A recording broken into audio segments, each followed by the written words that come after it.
Gue cuma mengecek doang siapa yang ada di dalam yang tidak berkepentingan. Saya akan mengusir. Kalau bapak-bapak nggak bisa ngusir, saya ngusir, Pak. Iya betul. Ya, bapak-bapak kan juga Pak, tulisannya aja polisi, tapi nggak ngerti tuh. Bisa ngusir apa enggak? Kan cuma disuruh. Ini datanya satu kan cuma berdiri aja. Polisi datang satu kompi nih, Apakah Bang kamu Icat. patung? Bang Icat, Halo? polisi datang satu kompi nih. Satu kompi menuhin banget. 40 tuh satu kompi. Maksudnya gini. Apa tuh? Oke Pak, kita tolong mengatusi 2 perwakilan dari Reza. Kita masuk. Nanti kita di dalam, kita tuker 10 orang nanti keluar. 5 dari Niki, 5 dari Kita keluarkan tuh semua bisa. Bentar. Tadi Bapak udah ngerti soal bahasa Niko nggak ngerti? Enggak. Takutnya nggak ngerti Bapak bahasa manusia, Pak. Apa itu? Jadi bingung katanya udah Jangan sampai bekantan saya masukin Pak ke sini, Pak. katanya bingung udah ada pihak Niki di dalam siapa? Nah. Dari pihak Dr. Reja siapa? Sementara kita masih di sini. Simpel Pak, tinggal kita lihat doang Pak, kita cek. Ngomong Pak. Bisa ngomong kan? Bapak saya tahu Bapak tertekan di sini. Coba di dalam masuk ke dalam. Halo, ibu-ibu tadi nongkrongnya di sini, Bu. Sekarang nongkrongnya di dalam, Ibu. Diskusinya jangan terlalu lama, Bu. Hari ini juga ada yang beda dibatasin semua pengunjung media semua dibatasin dan sinyal di dalam juga dimatiin dan tidak bisa live. Gitu. Yang jelas gini ya.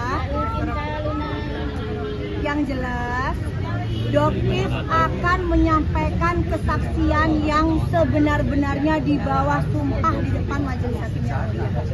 Ya, tidak akan ada kebohongan. Cuman mungkin ya karena terbatas, jadi akhirnya tidak bisa disiarkan ya secara langsung. Jadi ya sudahlah, hormati persidangan.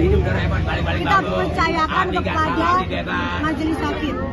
Ya, kita percayakan aja kepada yang ya. Yuk, kita tunggu aja. Ya, kita ikutin aja untuk menjaga supaya persidangannya berjalan dengan lancar.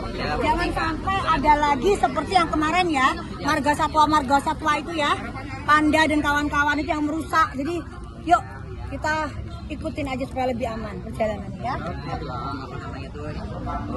Lagi tidak sehat ya. Untuk hari ini sudah sehat belum? Masih ya, kalau masih ya kita izinkan ya. Namanya juga sakit begitu ya. Dan kembali lagi bahwa kemarin saksi sudah ditanya oleh penuntut umum, giliran dari penasihat hukum. Seperti yang sebelumnya saya ceritakan bahwa Reza Darwis datang berusaha 3 kali mendatangi kediaman saya, berusaha mengirim chat juga ke saya, dan yang kedua itu menawarkan untuk mengganti review hasilnya. Jadi dari Mufid memberikan hasil yang baru, di mana saya diminta untuk membuat video TikTok yang baru sesuai dengan permintaan, sesuai dengan hasil yang sudah Mufid kirimkan ke handphone saya.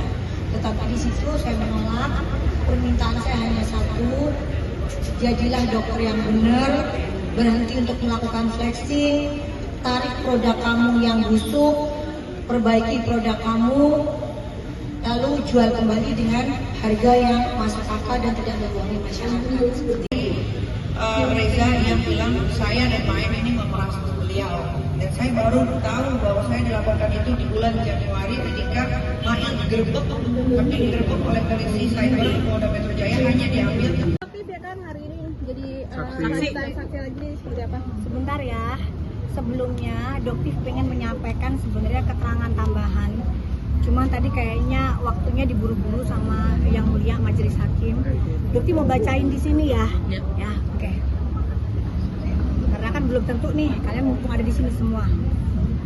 Pertama, kepada masyarakat Indonesia yang sangat Doktif cintai, Doktif mohon dalam menggunakan segala jenis kosmetik agar benar-benar selektif dengan cara mempelajari fungsi dan kegunaannya, isi dan kandungannya, sehingga tidak perlu lagi ada hal-hal seperti ini ya, di mana Doktif harus mengorbankan tenaga, waktu, pikiran, biaya, serta keselamatan diri pun Doktif pertaruhkan.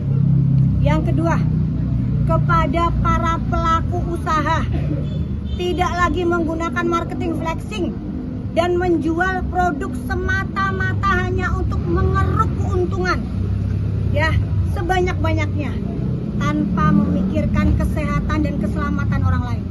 Apalagi kalian menggunakan profesi dokter.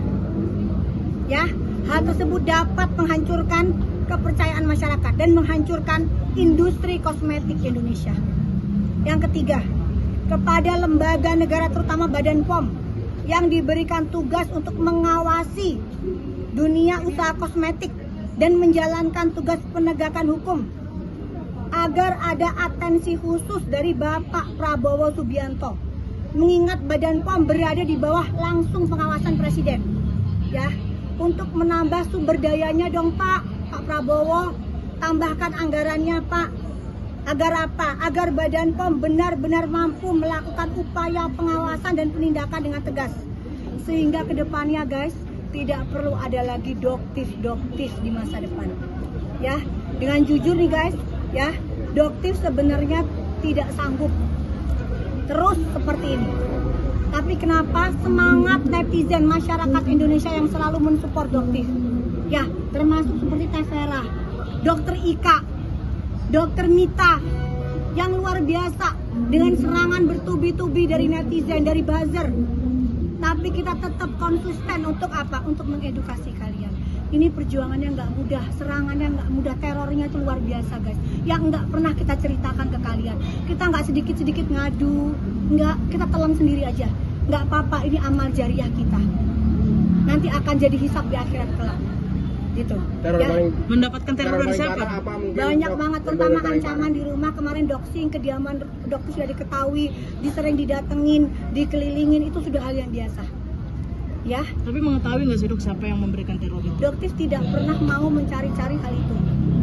Ya, tidak pernah mau. Ya, termasuk Tevera juga pernah aja seringnya diserang oleh buzzer luar biasa. Dan untuk Dokter Janet Stanzah, ya, doktif itu cukup bermasalah dengan kamu gara-gara dulu ya. Tapi di antara kita tidak ada. Doktif itu heran ya, kenapa Dokter Janet ini bisa-bisanya mengepus seolah-olah doktif ini melukai mata doktif sendiri agar merah, agar tidak bisa menggunakan kacamata di persidangan. Apakah seorang dokter seperti itu, Dokter Janet Stanzah?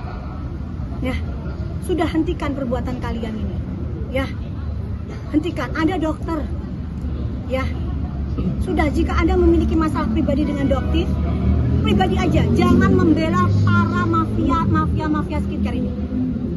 Gitu loh, ya. Mungkin ada tambahan dari Tevera. Saya pesan buat masyarakat Indonesia ya, apapun yang terjadi, drama apapun yang terjadi, fokus ke esensi masalahnya aja. Yaitu yang pertama adalah cara menggunakan atau memilih kosmetik yang aman, dan juga at least belajarlah yang aman itu seperti apa, yang berbahaya itu seperti apa. Kemudian khusus untuk brand owner, kunci utama yang paling tahu produk itu aman itu dari sisi business ownernya, karena proses untuk notifikasi itu yang tahu adalah brand owner. Apapun isinya mereka yang tahu. Jadi yang menjamin keamanan yang pertama adalah brand owner gitu. Jadi ada dua nih, fokus aja di esensi masalahnya, kemudian konsumen wajib tahu yang aman, brand owner harus amanah, itu aja. Ada satu lagi ya, untuk pemanggilan Dr. Reza Gladys. Beliau sudah dipanggil di Polres Jakarta Timur. Tolong Bang Caca. Ya, saya sebagai kuasa hukum doktif terhadap laporan yang terhadap laporan dengan perbuatan persekusi yang terjadi waktu di Jakarta Timur.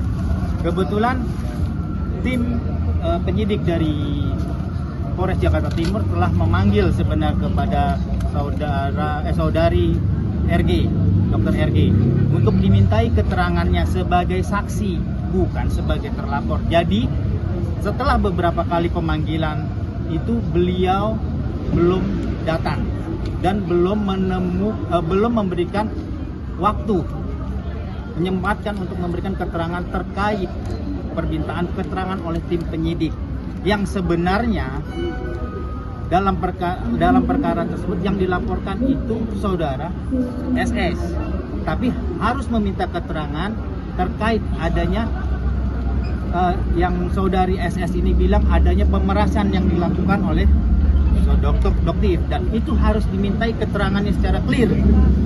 Kalau memang tidak terbukti, tidak terjadi adanya suatu tindakan pidana, unsur pidana tidak terpenuhi, SS, ya saya berharap ini tetap jalan hingga naik ke penyidikan sehingga terdapat adanya status tersangka dalam perkara yang terjadi di persekusi di Jakarta Timur. Jadi saya mohon kepada kuasa hukum Dr. Reza Gladys, tolong bilang kepada kliennya untuk hadir sebagai saksi untuk memberikan keterangan. Saya mohon sekali lagi, tolong hadir ke Polres Jakarta Timur. Jangan hanya hadir ke dalam persidangan atau sebagai pelapor, mereka garcep banget gitu kan. Datang, jangan cuma preskon dicumi-cumi bisa, tapi giliran datang ke panggilannya Jakarta Timur ada aja alasannya. Pak Anos ditunggu di Jakarta Timur sama kliennya ya. Biar ini tidak jadi terus pertanyaan kedoktif kasusnya SS Ular gimana ceritanya. Gitu loh. Ya, oke guys ya, itu aja ya. Ngomongin yang tadi katanya setelah jadi tonjok. Itu sebenarnya Bukan sengaja tonjok, bukan. Jadi doktif itu menyakiti diri sendiri, mata merah agar tetap bisa menggunakan kacamata. berarti secara tidak langsung difitnah. Betul. Ya, sementara sudah ada jelas yang namanya surat dari dokter dan majelis hakim melihat sendiri itu sesuatu hal yang sangat tidak mungkin. Tapi itu dilakukan oleh seorang Janet Stanza dengan merepost seperti itu, dia membuat tulisan seperti itu. Semuanya sudah ada buktinya.